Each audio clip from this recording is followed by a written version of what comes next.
Chapter 1. The Scorching Sands of Despair. The twin suns of Aridia blazed mercilessly, their relentless heat turning the vast desert into a shimmering, golden expanse. The air itself seemed alive, twisting and writhing in waves of heat that distorted the horizon.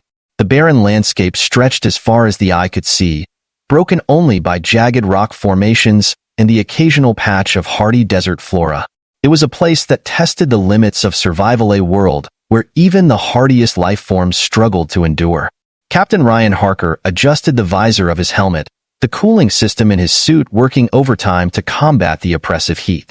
The suit's internal HUD displayed vital statistics, ambient temperature, wind speed, and his hydration levels. All were steadily climbing into dangerous territory. He trudged forward, his boots sinking into the soft, powdery sand with each step. The mission had been routine, just another patrol to check the perimeter of the human colony's mining operations. Yet, something about today felt off. Ryan paused at the top of a towering dune, letting his gaze sweep across the desert. His rifle was slung across his back, its weight a familiar comfort. He scanned the horizon, his visor's sensors humming softly as they processed the landscape for signs of movement. The desert was eerily quiet, save for the faint whisper of the wind as it danced over the dunes. Then he saw it.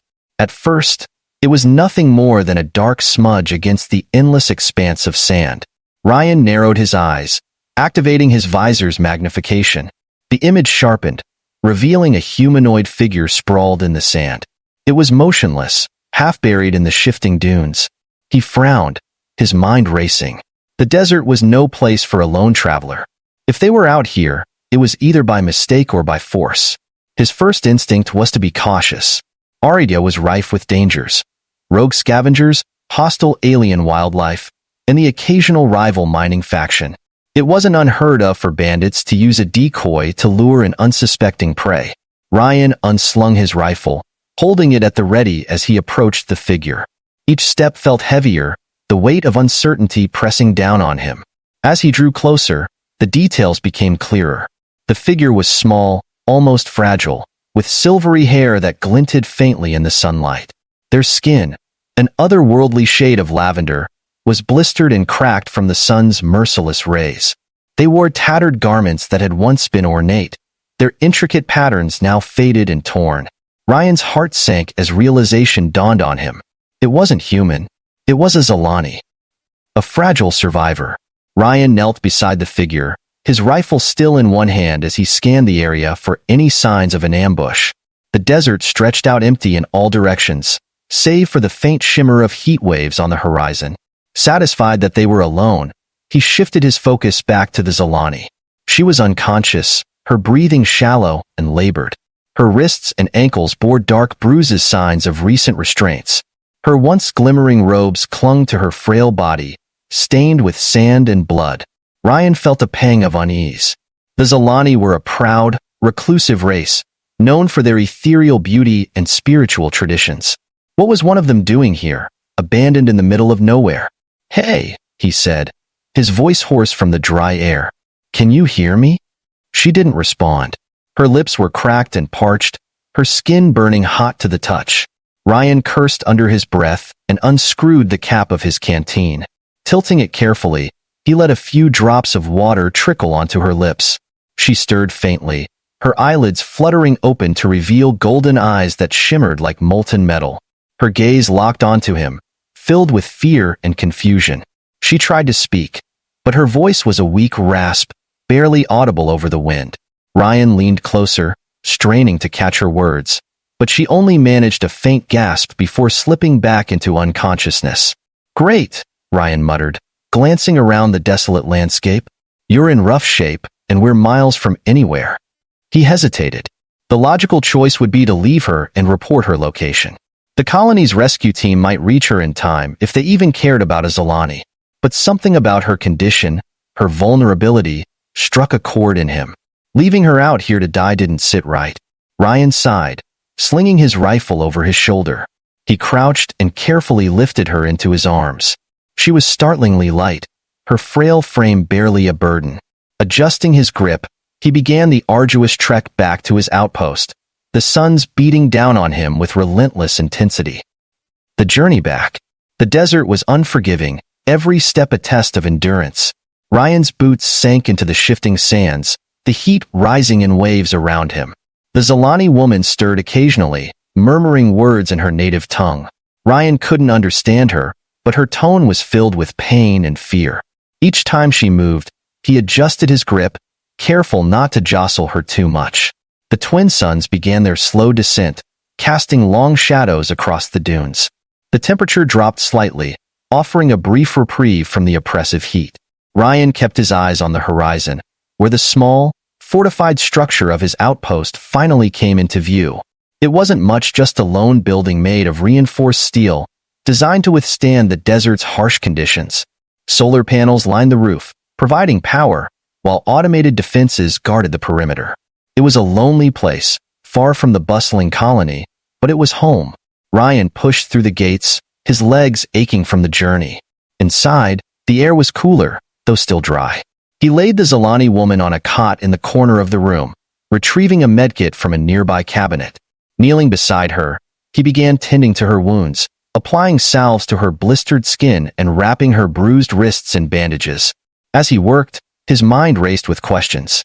Who was she? Why had she been out there alone? And what kind of trouble might follow her? A silent vigil. Hours passed, the desert winds howling outside as night fell. The outpost's single light cast flickering shadows across the room, illuminating the Zilani's delicate features. Ryan sat in a chair beside the cot, his rifle leaning against the wall within easy reach. He watched her closely, his thoughts a tangle of curiosity and concern. The Zilani stirred again, her golden eyes opening briefly before closing once more. Ryan leaned forward, his voice low. You're safe now. Just rest. She didn't respond, her breathing steady but shallow. Ryan leaned back in his chair, his gaze drifting to the small window.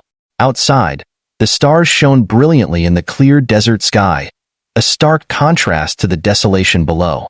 Guess we'll figure this out in the morning, he muttered. The chapter ends with Ryan keeping watch, the weight of the unknown pressing heavily on him as the desert winds continued to wail. Chapter 2. Secrets in the Shadows. The morning light filtered through the small, reinforced windows of Ryan's outpost. The hum of the air recycler provided the only backdrop to the eerie silence. Ryan sat slumped in a chair beside the cot, his eyes heavy with exhaustion but refusing to close.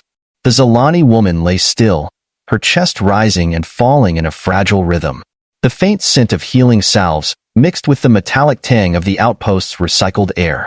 When she finally stirred, Ryan leaned forward, his soldier's instincts kicking in. Her golden eyes opened slowly, scanning the room in confusion before landing on him. She flinched, pulling herself into a defensive posture, though her weak limbs barely supported her. Hey, Ryan said softly, raising his hands to show he meant no harm. You're safe. I'm not here to hurt you. Her gaze darted to his uniform still dusty from the desert and the weapon slung over his chair. Her lips moved, producing a faint sound, but the language was alien to Ryan. He reached into a drawer, retrieving a small handheld translator. The device crackled to life as he placed it between them. Where am I? Her voice finally emerged through the translator, distorted but intelligible. My outpost, Ryan replied. Found you in the desert. You were in pretty bad shape. She looked down at her bandaged arms and legs, her expression hardening as memories flooded back. You should have left me, she said coldly. Not my style, Ryan shot back, leaning back in his chair. Want to tell me how you ended up out there? Her silence was deafening, her eyes narrowing in suspicion. Ryan sighed, running a hand through his sweat-matted hair. He stood and poured a glass of water, handing it to her. She hesitated before taking it, her fingers trembling. I am Caliph, she said finally, her voice softer. A priestess of the Zilani. Ryan raised an eyebrow. Priestess? Didn't take you for the religious type. Caliph shot him a sharp look, but her exhaustion muted her response. My people are deeply spiritual. We guard what you might call relics, artifacts of great power and importance. I was tasked with safeguarding one of our most sacred items. Ryan's interest peaked. He crossed his arms and leaned against the wall. And someone decided to make that difficult for you? Her eyes lowered. Human mercenaries. They attacked our sanctuary. They sought the relics for profit, ignorant of the balance they maintain. I refused to tell them where it was. So they... She hesitated, her voice breaking. They discarded me like refuse when I became useless to them. Ryan felt a surge of anger. While he had grown cynical of humanity's greed and disregard for others, hearing her story struck a nerve. Figures, he muttered. A lot of scum out here looking to make a quick credit. Kalitha's eyes flicked to him, wary but curious. Why would a human soldier care about the plight of a Zalani? Ryan hesitated, the weight of his own past pressing on him. Not all of us are like that, he said finally. Besides, leaving you out there wouldn't sit right with me. As the hours passed, Kalith grew more at ease, though her distrust lingered. Ryan shared some of his food basic rations, but enough to replenish her strength. The translator allowed them to communicate, and their conversations gradually delved deeper. Kalith explained the nature of her mission. She had been transporting a relic said to contain the essence of harmony, a core artifact tied to her people's survival. The mercenaries had been hired by a corporate faction eager to harness the artifact's rumored energy potential. They will not stop, Kalith said, her voice tinged with despair. Even now, they may be searching for me. And if they find me here... Ryan's jaw tightened. He had spent years defending corporate interests, watching innocent lives destroyed in the name of profit. The thought of those same forces coming for Kalith ignited a protective instinct he hadn't felt in years. They'll have to go through me first, he said firmly. Kalitha's gaze softened, a flicker of gratitude breaking through her guarded demeanor. You risk much by helping me, she said. Why? Ryan met her gaze. Because it's the right thing to do. As the day wore on, Ryan set about fortifying the outpost. He checked the perimeter defenses, recalibrated the energy shields, and tested the automated turrets. Kalith watched him work, her curiosity growing. You seem practiced in war, she observed. Comes with the job, Ryan replied, not looking up from his work. Spent most of my life in the Corps, fighting battles that weren't mine. Kalith tilted her head. Then why are you here, alone in the desert? Ryan paused, his expression darkening. Let's just say I didn't always agree with my orders. The conversation hung in the air, unspoken pain shared in their silence. Later that evening, Ryan noticed something unusual on Kalitha's arm. A small, metallic implant embedded beneath her skin. He leaned closer, his brow furrowing. What's this? He asked. Kalith flinched, pulling her arm away. A tracker, she admitted reluctantly. The mercenaries implanted it to monitor me. It may still be active. Ryan swore under his breath, grabbing his tools. We need to get this out now. Kalith hesitated, but ultimately relented. The process was painful but swift, and Ryan destroyed the tracker with a satisfying crunch beneath his boot. They'll come looking for you, Ryan said grimly. We need to be ready. Kalith nodded, her determination matching his. They cannot have the relic. My people's survival depends on it. The chapter ends with Ryan and Kalith standing side by side, watching the desert through the reinforced windows as the first glimmers of a sandstorm appear on the horizon. The hum of the defenses and the tension in the air set the stage for the inevitable confrontation. Chapter 3. The Storm of Retribution. The air inside the outpost grew heavier with tension as the sun dipped below the horizon, casting the Aridian desert into a chilling twilight. Ryan paced near the observation window, his eyes scanning the darkening landscape. He had fortified the outpost as best as he could, but he knew it wasn't built to withstand a prolonged siege. If Kalith was right about the mercenaries' determination, they wouldn't stop until they reclaimed her or killed them both. Kalith, though still recovering, insisted on helping. She sat cross-legged on the cot, her slender fingers tracing the intricate symbols etched into a small artifact she had retrieved from her robes. Its surface glowed faintly with an otherworldly energy. This relic, Kalith said, her voice soft but steady, contains fragments of my people's ancient knowledge.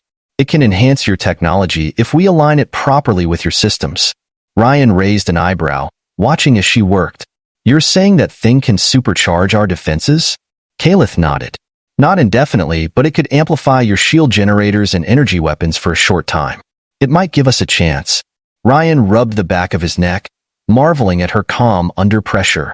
He was no stranger to dire situations, but seeing her channel her fear into action was something else entirely. "All right," he said. "Let's give it a shot." Preparation for war. For the next several hours, they worked side by side, blending human and Zilani technology in ways Ryan hadn't thought possible. Kalith explained the intricate mechanics of the relic, her tone laced with reverence. She spoke of its origins, of how her ancestors had used such devices to maintain harmony between their people and the natural world. Ryan, though skeptical, followed her instructions, integrating the relic's energy core into the outpost's primary shield generator. As they worked, their conversations grew more personal. "You mentioned earlier that your people rely on these artifacts to maintain balance," Ryan said, soldering a wire into place. "What happens if the mercenaries get their hands on one?" Kalith hesitated, her golden eyes dimming with worry. "The artifacts are not merely tools. They are deeply tied to our culture and survival.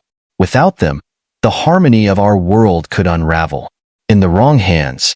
She trailed off, her voice trembling. "They could be turned into weapons of unimaginable destruction." Ryan tightened the last bolt, his jaw clenching. "Then we make sure that doesn't happen." The sandstorm approaches. Just as they completed their preparations, the first gusts of the approaching sandstorm rattled the outpost. The winds howled like a chorus of angry spirits, and the visibility outside dropped to nearly zero.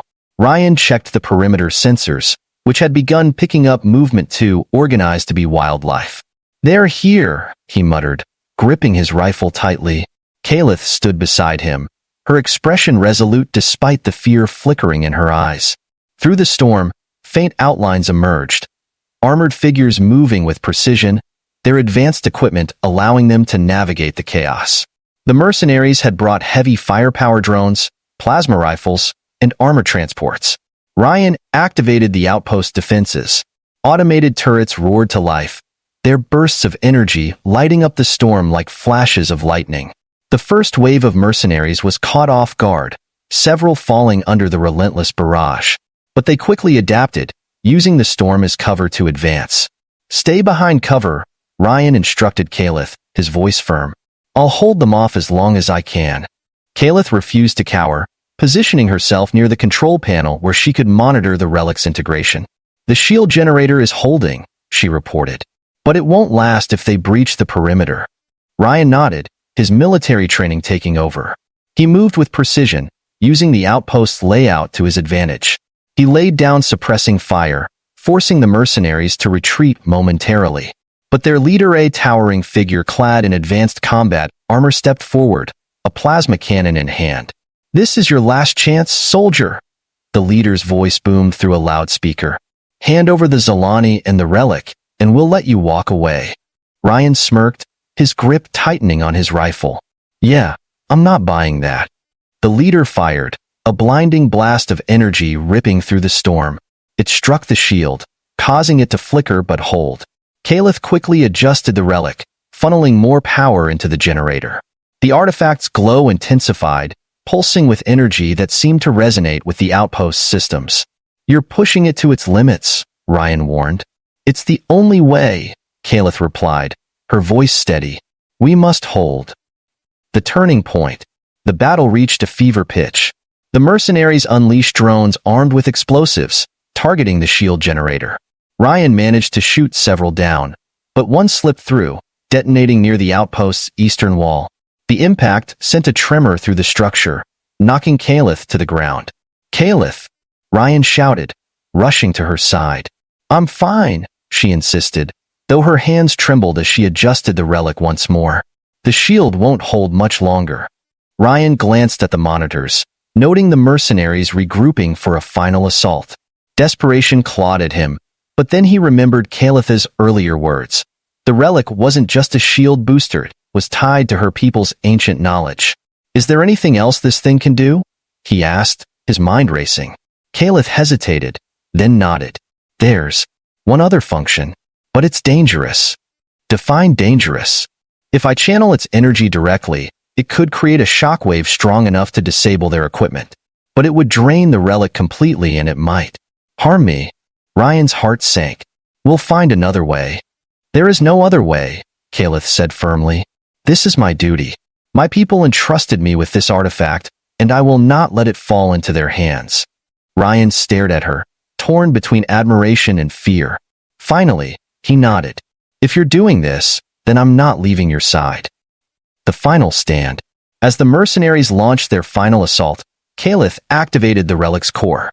The artifact emitted a blinding light, its energy coursing through the outpost like a living entity. Ryan provided cover fire, picking off the advancing soldiers while Caliph focused on the artifact. The storm intensified, as if the desert itself was responding to the relic's power. Caliph's body trembled as she channeled the energy, her voice rising in a haunting chant. The relic unleashed a massive shockwave, sweeping across the battlefield. The mercenaries' equipment short-circuited, their drones dropping from the sky and their weapons failing. The leader, now vulnerable, attempted to retreat, but Ryan intercepted him, delivering a precise shot that incapacitated the towering figure. The remaining mercenaries, disoriented and outgunned, fled into the storm. Caliph collapsed, the relic's glow fading to nothing. Ryan caught her before she hit the ground, her body weak but alive. "You did it," he said, his voice filled with relief. "We did it," Caliph whispered, a faint smile on her lips. Chapter ending. As dawn broke over the desert, Ryan carried Caliph outside. The storm had passed, leaving the sand smooth and glistening under the morning light. The mercenaries were gone, and for the first time in years, Ryan felt a glimmer of hope. Caliph looked up at him, her golden eyes filled with gratitude. "You saved me, Ryan. Not just my life, but my people's future." Ryan smiled faintly. "Guess we're even then." Together, they watched the sun rise, a symbol of new beginnings. Though the battle was over, their journey was just beginning. Chapter 4. Home Among the Stars.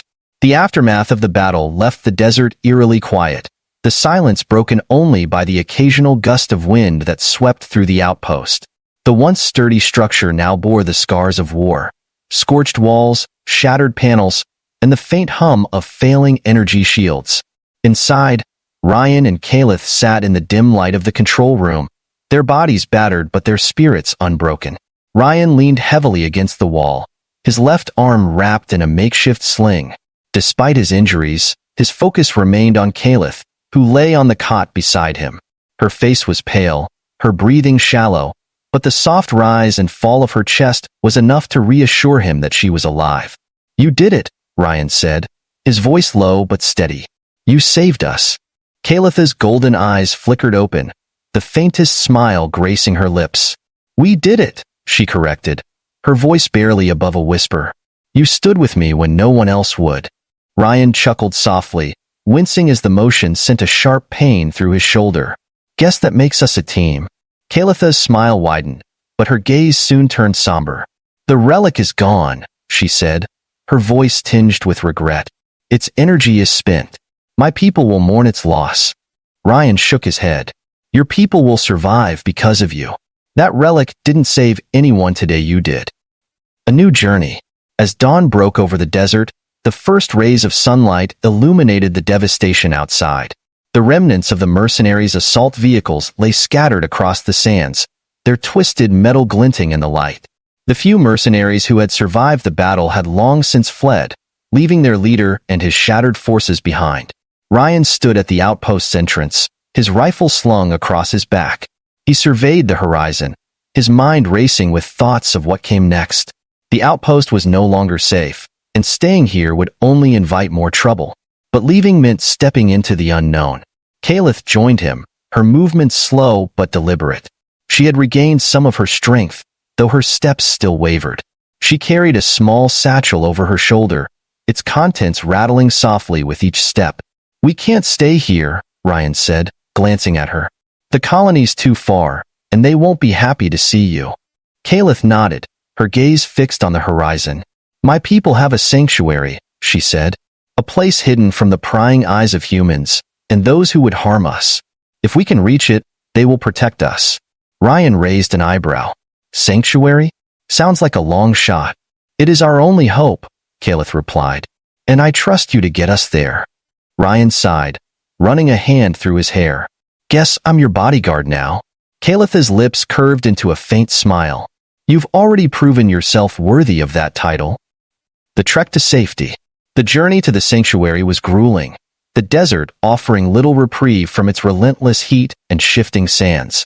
Ryan and Caliph traveled mostly at night, using the cooler temperatures to their advantage. During the day, they rested in the shadows of rock formations, sharing rations and water sparingly. Despite the hardships, their bond grew stronger. Ryan found himself drawn to Caliph's resilience and quiet strength, while Caliph admired Ryan's unwavering determination and selflessness. Their conversations ranged from their respective cultures to their personal histories, each revealing fragments of themselves they had kept hidden for too long. One night, as they camped beneath a sky filled with countless stars, Caliph turned to Ryan. "You've sacrificed much for me," she said. "Why?" Ryan poked at the small fire they had built, his expression thoughtful. "Because it's the right thing to do," he said simply. "I've spent most of my life following orders, doing things I didn't believe in. Helping you. It feels different. It feels like I'm finally doing something that matters." Caliph's gaze softened. "You matter, Ryan. More than you know." The sanctuary. After days of travel, the sanctuary came into view. Nestled within a canyon, the hidden settlement was shielded by natural rock formations and advanced cloaking technology. The air shimmered faintly as they approached, a telltale sign of the energy field that protected the entrance. Caliph activated a small device from her satchel, and the shimmering field parted, revealing a vibrant community of Zalani. The sanctuary was a stark contrast to the harsh desert. Lush vegetation, flowing water, and structures built seamlessly into the canyon walls. The sight took Ryan's breath away. As they entered, Caliph was greeted by her people with a mixture of relief and reverence. Word of her survival spread quickly, and the Zalani elders convened to hear her story. Ryan stood awkwardly at the edge of the gathering, unsure of his place among them. Caliph gestured for him to join her. "This man," she said, her voice clear and strong, "risked everything to save me. He is not our enemy, he is our ally." The elders exchanged glances, their expressions wary but intrigued. One of them stepped forward, a tall Zalani with a regal bearing. "Human," he said, his tone cautious. "You have done a great service for our people. For that, we owe you a debt." Ryan inclined his head. "I didn't do it for a reward. I did it because it was the right thing to do." The elder nodded, a flicker of respect in his eyes. "Then you are welcome here, for as long as you wish to stay." A new beginning. Over the days that followed, Ryan and Caliph settled into life at the sanctuary. Ryan helped fortify the settlement's defenses, his military expertise proving invaluable. Caliph resumed her role as a priestess, guiding her people and ensuring the balance they held so dear. Their bond deepened with each passing day, a connection forged through shared trials and mutual respect. Though their worlds were vastly different, they found solace in each other, a rare understanding that transcended the boundaries of their species. One evening, as they stood atop a ridge overlooking the sanctuary, Caliph turned to Ryan. "You could leave, you know," she said softly. "Return to your people. Start over." Ryan shook his head, a small smile tugging at his lips. "I think I found my place," he said. "And it's here with you." Caliph's golden eyes glimmered with emotion. "Then let this be our home. Together." As the twin moons rose over the canyon, casting the sanctuary in a silver glow, Ryan and Caliph stood side by side, their hearts filled with hope. Though their journey had been fraught with danger and uncertainty, they had found something precious, a chance to build a new life, a new future together. The story ends with the sanctuary thriving under the twin moons, a symbol of resilience and the enduring power of unity.